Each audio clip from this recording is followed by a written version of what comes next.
Hello there, my name is Anna Amelia and I'm from North East Animal Rights. Today we're doing another one of our Saturday Spotlight interviews and we're delighted to welcome along Laurence Candy. So welcome Laurence and thank you very much for doing this. Good morning, Anna. Thank you.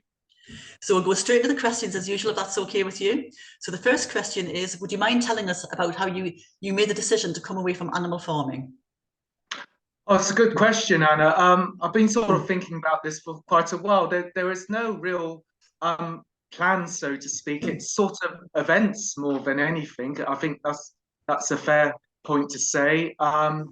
It sort of began in the autumn of 2017 when we started to have a major breakdown with TB. I should say I was a dairy farmer, so we contracted TB, a major outbreak in the autumn of 2017. So I suppose that's the sort of first catalyst to make which forced changes on the farm.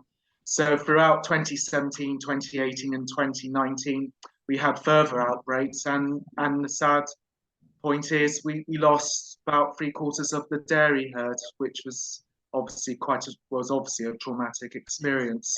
So I would say that was probably the reason why I started to look at changes. Initially, I looked at becoming an organic farmer, an organic livestock farmer, which I started conversion in the autumn of 2019. So the original plan was to be a beef and arable farm, and then sort of just one evening, I was sort of, this is during the January, I sort of Googled it and sort of looking into it, and I found the Vegan Organic Network website. So that's probably how on the agricultural side I sort of got interested or knew more about vegan agriculture. So it was through just a random search, and then things progressed. I spoke to Dan Graham in that autumn, and then I think things went from there. To be honest, Thank you. yeah, So it certainly wasn't planned. yeah. So when we talk, we obviously do outreach in the same way that Rebecca, our mutual friend and colleague, does. We do outreach in Newcastle, and she does it around Scotland. So we talk to farmers occasionally at outreach, and they will always say one of these two things, that their animals are very much loved, and that crops wouldn't grow on their land. So if we're trying to give them alternatives to convert to arable farming, they see the corn because the crops won't grow. So how should we answer this as activists? As I think the starting point is you've got to agree with them, because technically they are right. Okay, let's start off with the controversial subject of farmers or livestock farmers liking their animals. I know there's a lot of debate in the vegan world about this, and it comes up time and time again on internet forums. To look after, to be a good stock person, you have to like animals. I know from someone from outside of agriculture may not understand that, but that is true. As a dairy farmer, I did love the cows. All cows were my life. So when farmers say they do care for their animals, but then it's important to understand that that's their genuine reasons. But obviously there are farmers who don't care, and it is right to point that out and bring to light, let's say, cases of bad animal welfare issues. Yes, in a democracy, we have every right to highlight these factors. But the general, can I say, vilification of livestock farmers, that's wrong. I think that's where the vegan community have gone wrong, or this is what's caused the fractious relationship between farmers and vegans. It's we've got to find some common ground, and we've got to when you have two parties who are in fundamental disagreements about different things in life, you've got to understand each other's point of view, and that's the key, I think, is understanding everyone's thoughts, understandings. Yeah, well, we spoke to quite recently. We spoke to a couple of beef farmers actually, and they came over to kind of, in their words, kind of give us a piece of their mind. But they weren't going to stand by and watch us vegans vilify them. But actually, when I spoke to them, sort of at the side of the stall, sort of quiet, kind of like, talk me through what they do, and actually we had a lot in common. They wanted to look after the environment. They wanted Yes. to look after animals. It was just literally Yes. the bottom part of it, which was taking the animals to slaughter. And they said that they Yeah. really struggled with that part of it as well. But actually, up until Yeah. that point, we were quite in harmony. You know, it was sort of, but it was Yeah. nice to have a conversation like that. Like, it was a Yes. sensible conversation, which was Yeah. actually quite useful for us as well. Yeah.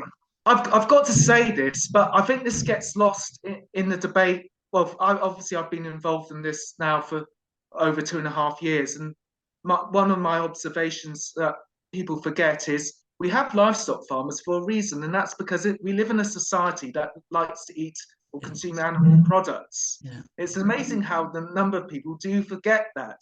Now, yeah, livestock farms, when I was a dairy farm, I never went into a supermarket and said, right, you will be buying my milk. Never once did I do that. So yeah, it's a choice. We live in a democracy. We have freedom of choice, and that's the key fact. Is yeah, farmers don't force their products. yeah, I was only there because there was a demand yeah, for milk and dairy yeah, products. It's as simple yeah, as that. yeah. Yeah. Now, you've mentioned the vegan organic network, but I Yeah. know obviously Rebecca runs Farmers for Stock Free Farming, and also in England as well. There's Reformed as well. So could you talk me through the process of how you converted and the organisations who helped you through the transition? Yeah. Well, I got hold of Rebecca in January 2021. That was through Dan prompting me again about I because up until that point I sort of did a feasibility study and I came to the conclusion it wasn't feasible. And it was only through Dan sending another email and say, "Oh, Happy New Year! How's the transition going?" But it prompted me then to go and do further research, and that's probably how it happened actually. Yeah, But so I went again onto the internet and I found Farmers for Stock Free, which is obviously Rebecca Knowles's organisation. So I contacted Rebecca, and to be honest, Rebecca was probably the key person in helping with the transition. So yeah, she took a keen interest from day one. So yeah, yeah, yeah, she's been very helpful in finding out information. Although she's not from an agricultural background, it's just having the support and drive. She has tremendous drive and yeah. determination, as She you're does. Yeah, probably aware. she So does.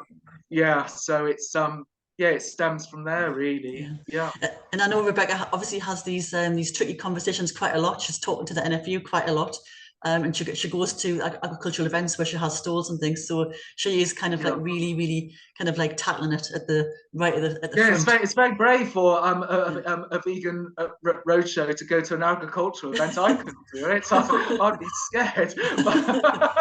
But yeah, no, I've got to hand it to her. Yeah, She is very forthright. yeah, Yes. yeah, yeah. So going back to what you're doing now, so what crops do you grow and where they ending up?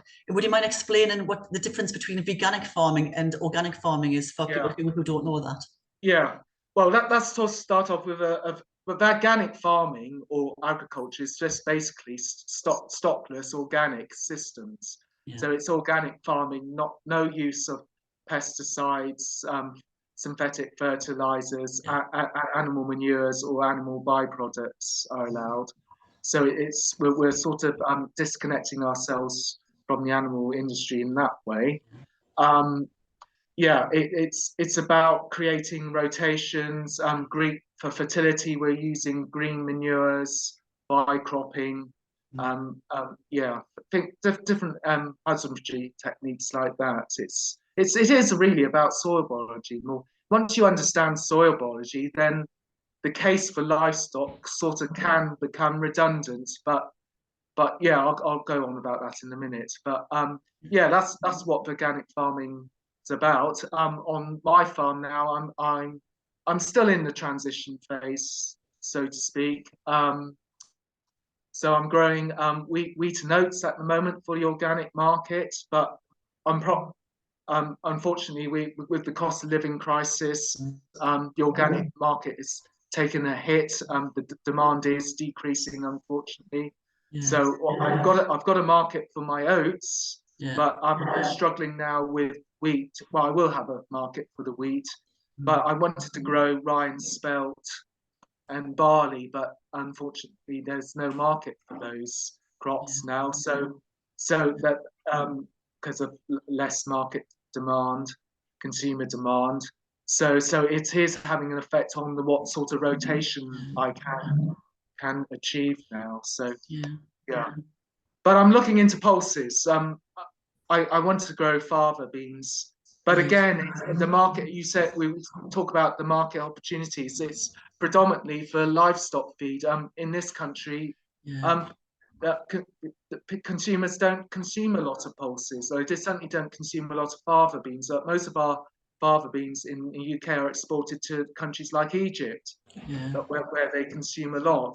yeah, But as I say, it's mainly for animal feed, and that's where the market is. But I yeah, am dependent on animal agriculture, I should say, still, because yeah, any crops which don't make contractual criteria, they have to be sold as yeah, for animal feed. Because obviously, when you're a crop farmer, it's you have to sell the crops. It's your only yeah, income. It's for that year. You grow a crop, one crop per annum. yeah, I can't forego that income. yeah, So yes, animal agriculture is certainly a safety net. It's a yeah. valuable safety net. I have to say that. So, I think, I mean, one of the things I notice when I'm kind of like going to my local superstore, which is Morrison's, they have, obviously they have the organic and they have the UK sort of, they have they're very good with the label, and so it'll tell you exactly which farm in the UK produced this celery. But if I want organic, you're then looking at, yeah, you can trace it back, but actually it comes from abroad. There's far less like British organic stuff that, it seems a bit of a bizarre thing, because you're weighing up kind of like the carbon footprint against some organic yes, stuff, and no yeah, pesticides, but then the carbon footprint, or the stuff which has pesticides but it has less of but it's more local, so just yeah. it's a bit of a strange one, isn't Yeah, it? there's a lot of sort of grey areas certainly in that classification system. Yeah, with organic. Well, again, it's down to the supermarkets. They're buying on price, and unfortunately, in areas in other parts of the world, they can produce it cheaper. So it's getting. The sad Yeah, thing is, if we want to see better environmental outcomes, then the market simply has to support the yeah, environmentally friendly production systems, and organic yeah, is one of those. yeah, Organic is the true environmentally friendly system. yeah, It's amazing on this farm the amount of birds and insects which have come back, and yeah, and we're seeing lovely poppies and cornflowers now, yeah, which I've never seen before. So yeah, yes, if supermarkets could only just support the environmentally friendly systems, it's yeah, problem in this country, in the UK, we have the second cheapest food in the world after America. So yeah, food prices are a key factor in this country. Well, as we all know, the cost of living crisis, it's in the news every day.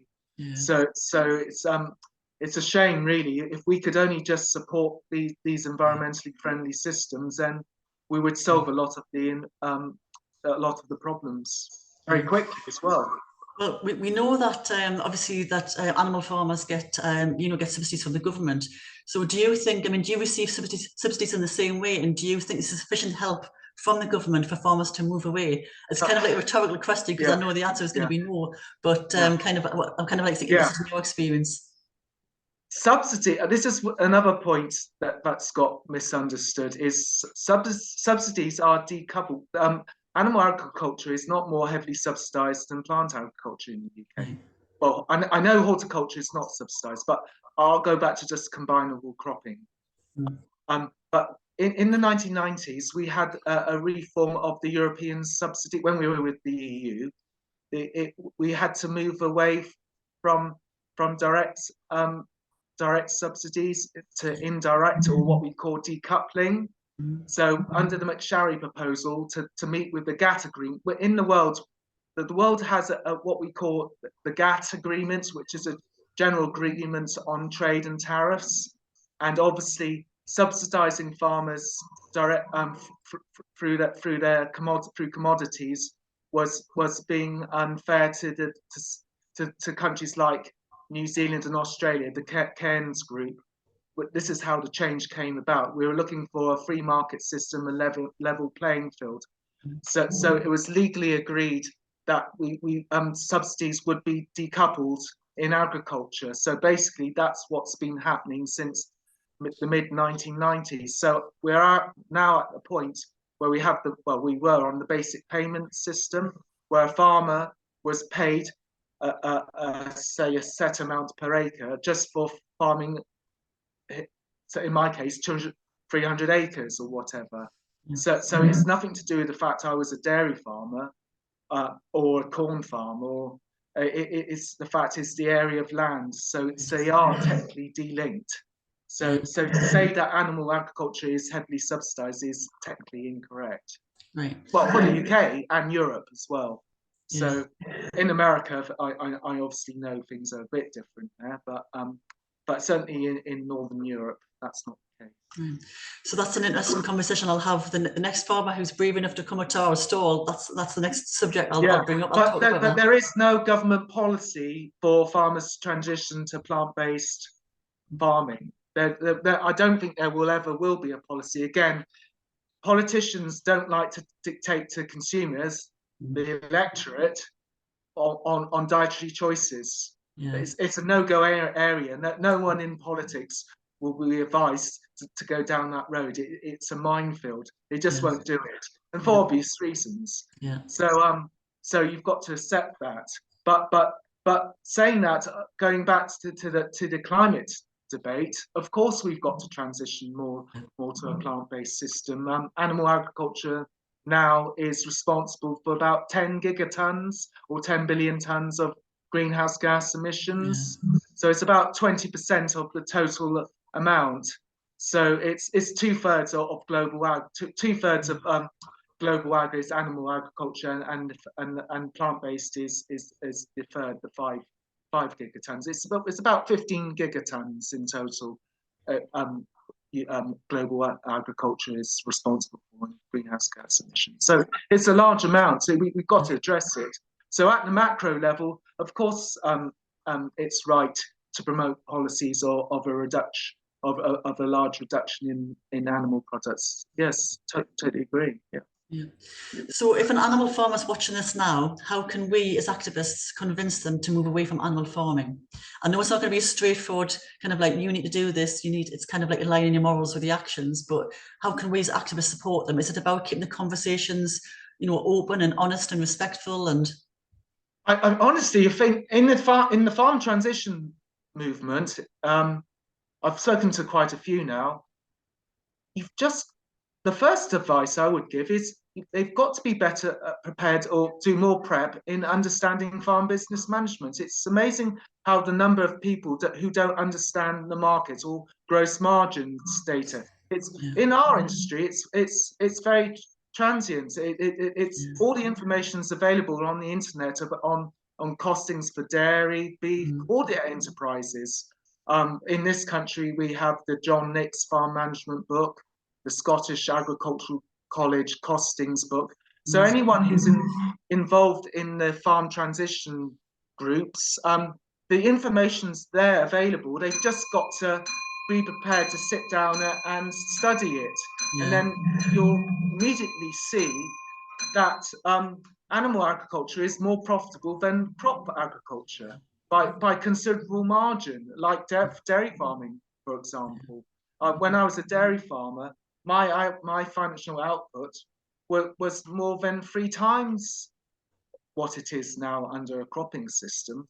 So when we say, we want animal farmers to transition away, well, the common sense answer is, well, that's okay, but you've got to show a viable alternative. It's as simple as that. And that's basically what's been lacking to some degree is you've got to show how this can be more profitable. I think the problem is profit's been made a dirty word, but profit is serves a lot of purposes. It provides a farmer with a wage. It's also got to fund the existing debt, and also it's got to fund the capital infrastructure and expenditure of the existing system and the proposed system you're going to. So income and profitability are the 2 key issues. yes, you may have it in your heart you want to transition, but it's got to be technically and economically feasible. Yeah. That's, Yeah. Yeah, I know. I had a conversation with one of the members of my group actually recently, and we were talking about whether we would go. Some of us do camping and glamping and that sort of thing. Whether we yeah. would be able to do that on a farm, like a working farm, and kind of Yes. the conversation kind of like came around with, well, actually, we should be supporting that because it's given them an Yeah. alternative out of the Yes. Well, business. we do. Funny enough, you said about glamping. I know lots of Well, there's a dairy farmer near me who does glamping. Yeah, And that's a secondary income. But yeah, there are lots of farmers, livestock farmers, who have diversified, and yeah, especially with the sheep farmers, yeah, they do make more money out of tourism. I was speaking to a farmer in the Lake District, and well, they had a tendency.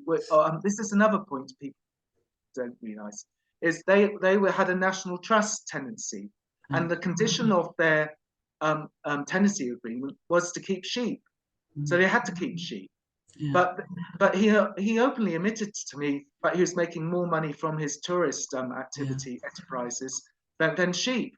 So, but again, for example, in UK dairy farmers, a third of UK dairy farmers are tenanted. yeah, And my father was a tenanted dairy farmer, mm, so under his agreement he had to keep cows. yeah, So and this is what another thing people don't seem to realise. It's about land ownership and tenure. So yeah, it's you've got to do your homework. Yeah. yeah, yeah. So do you feel as if your mental health and quality of life has improved since you transitioned away? I know you're kind of saying that there's still a lot of stresses, but do you feel as if now that the animals are not going to be slaughtered and you don't have that kind of like, Yes. do you feel it kind of a little, has it lifted or? Yes. Yeah. Yes. Because obviously I don't know if people wear my story, but I've had a lot of personal tragedies. Mm, Um, so that's yeah. I couldn't honestly be a beef farmer anymore. No, no, I'd find it too impossible now. yeah, But yeah, it's yes, the weight has lifted to some degree, but then there's plenty of anxiety now because I haven't got a regular income, yeah, and some dare I say this, I do get frustrated and angry sometimes because why is it why is it that when you do the right thing, you are yeah, penalized in life? yeah, yeah, So I do get quite angry about this because at the yeah, end of the day, when you're a crop farmer, you're paid a commodity price, which is yeah, just based on supply and demand. And yeah, obviously, animal agriculture is a key demand for, yeah, for, for my crops, and that's what determines the price. At yeah, the end of the day, my crop animal agriculture is subsidizing plant-based agriculture. As simple as that. It's yeah, when I tell people this, they can't believe it, but it's true. I like, for instance, I'll give you an example. I have an oat contract with a miller who produces high-end cereal bars and mueslis, yeah, but I'm only hit the price is set by the feed wheat price, right, um, animal feed wheat price. So I'm getting paid no more than I would yeah, for wheat for animal feed. So yeah, how absurd is that? yeah, So yeah, so yeah, no, it's yeah, and then again, plant-based companies. You challenge plant-based companies, they're very quick to demonize livestock farming, but when you challenge them to say, okay, I accept your point of view, please pay me more yeah, for my produce, and of course they won't yeah, because it affects their profits. yeah, So it's very hypocritical to yeah, criticize something yeah, when they're doing quite nicely out of it. Thank you very much. So yeah, that's it's there's a lot of hypocrisy, I'm afraid. So yeah. yeah, if you want to get away from agriculture, show the viable solution. It's as Yeah, simple as that. yeah. I remember when we first met quite a while ago through Rebecca. I think I don't know if it was you or somebody else talking about the price at the gate, kind of like how much you were getting, what you've just touched on there. The price you're getting is considerably lower than what they're actually selling the goods for. Yes. Yeah, Well, funny enough, I'm working with a Swedish journalist at the moment, and I looked it up because I looked up. I was born in 1972, and I thought, right, I'm just going to look up the price of wheat in 1972, and it was £28 a ton. mhm, Now that equates to about 296 pounds a ton in today's money. that I looked and I went onto the Farmers Weekly website, and the price of wheat was £175 a tonne. Yeah. We are today producing Lovely. Yeah. food cheaper than we were when I was in 1972. So Yeah. that says it all, doesn't it? Yeah, it does. It does. It's honestly, I think people, I think there's a lot of really interesting facts from talking to you today, which I think I'm going to hope that people will take away and actually look into them, because it's not so straightforward. It's not straightforward No, about kind of just moving it's away. not. Yeah. I was just going to give a few other facts, because Yeah. this is another important thing, like getting down to the mechanics or the feasibility of transitioning. This is at the global scale. At present, we consume 360 million tons of meat in the world, 190 million tons of dairy. That's phenomenal figures. So how it's when you sort of break that down as how on earth do we transition or substitute that sort of tonnage, those sort of tonnages for farm-based products, and it becomes, no one's got the real answers yet, but it's going to be an enormous task how Yeah. you go about that. So Yeah. I know precision fermentation is coming up. We do need precision fermentation and the cell-grown meats, because in the next 25, 30 years, meat and dairy are projected to increase by 50%. But there's no way we can allow that sort of growth. It's totally unsustainable. We've passed the tipping point about 30 years ago. So yeah. But how we go about this, I just do not know, because it's so complex. Yeah. Yeah. So, I mean, we're coming at the end of our time together now. It's been really, Yes. really interesting talking to you. I mean, it's great to see. I mean, you are, in years to come, we'll know that you are a trailblazer. Kind of sort of like forging this way. And there's only a few of you around who are doing this, and you're kind of like at the forefront of it.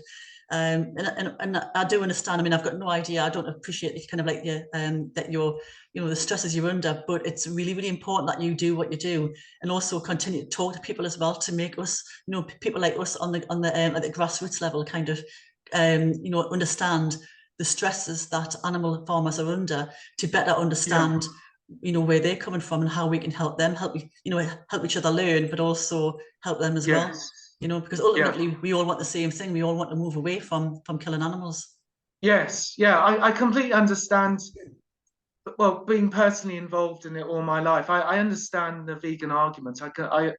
And I'm probably one of the few farmers who really do have a good, deep understanding of it, because I've experienced it myself. But yeah, it'd be lovely if we can live in a post-lethal world. So yeah, but then we just got to look at how we're going to implement it, the solutions. There's just too much commentary about, oh, we'll just go plant-based. But we've got to really sit down now and really work out how this is going to come about, and do it in a sustainable manner. Also, not through just the technical implementation, but through the economical. If we got rid of animal agriculture today, the world would starve. We'd just have systemic collapse in the global agricultural system. That isn't an understatement. That would happen. So we really got to sit down and start working out. Yeah. Too much just gets liberally said, oh, we can just take out 80% of our farmland, blah blah blah. But it's not a linear response.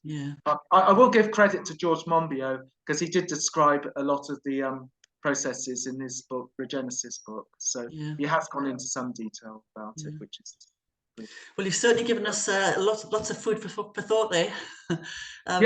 So thank you very much. I really, really do appreciate it. It's my advice to everyone is, if you don't understand, just go on the internet and start reading. I wish that the biggest thing everyone could do in life is just learn more about food systems and agriculture.